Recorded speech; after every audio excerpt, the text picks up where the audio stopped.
Hello, good morning! Welcome sa aking cooking vlog. Magluluto ako ngayon ng tinulang salmonete. Ito yun. Yun.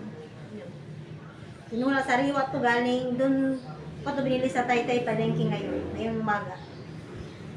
Lalagyan ko ng pechay. Tapos ito lang yung mga sangkap.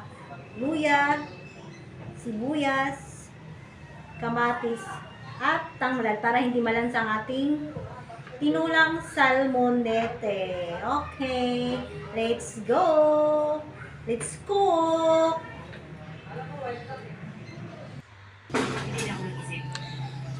At may pinakulo na ako.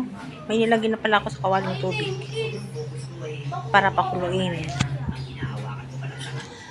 Lahat ng sangkap ilalagay ko na lahat dyan sa napakulo kong tubig sa kawali.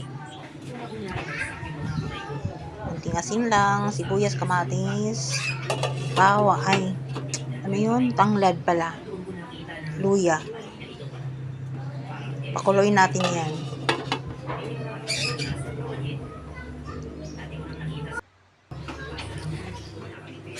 Lagyan natin ng konting asin.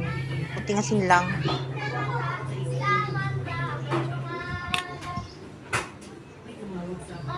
Kumukulo na.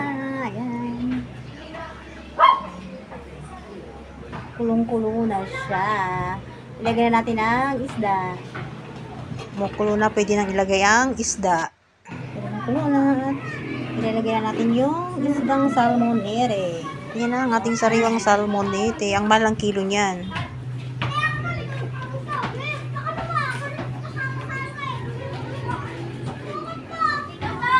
Tinulang salmonete.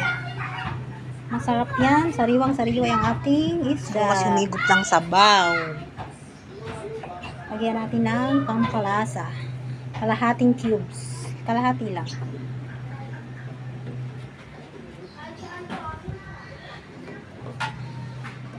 Tapos, at lutuin ulit natin hanggang sa maluto yung isda. Kalimutan kong ilagay yung kalamala. Ay, siling haba. Itong siling haba. Ilagay na natin yung siling haba. So, pampawala din ng lansa yan at pampabango ng aroma. Para maganda yung aroma ng ating tinulang salmonete. Kalimutan ko pa ilagay yan. Ilagay ko na ang pechay. Para masarap ang ating tinulang isda, lagyan natin ng gulay.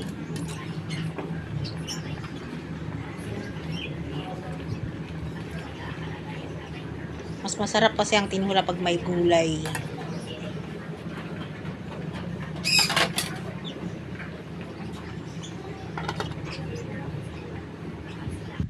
Three to 5 minutes lang lutuin natin.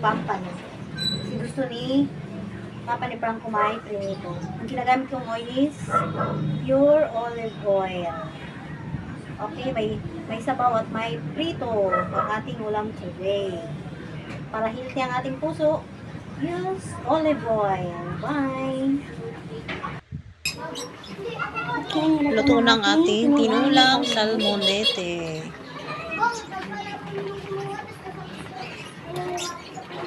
With pechay.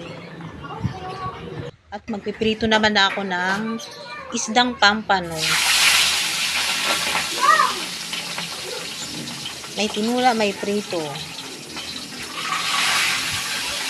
Tinula, may prito at may sabaw. Ako, kinako sa tinula.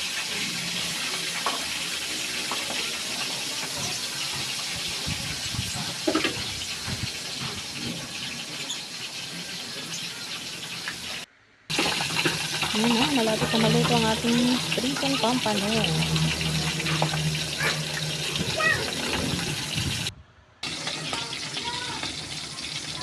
Luto na. Kailangan syempre may kanin. Alright, have a nice day. Happy Sunday, bro.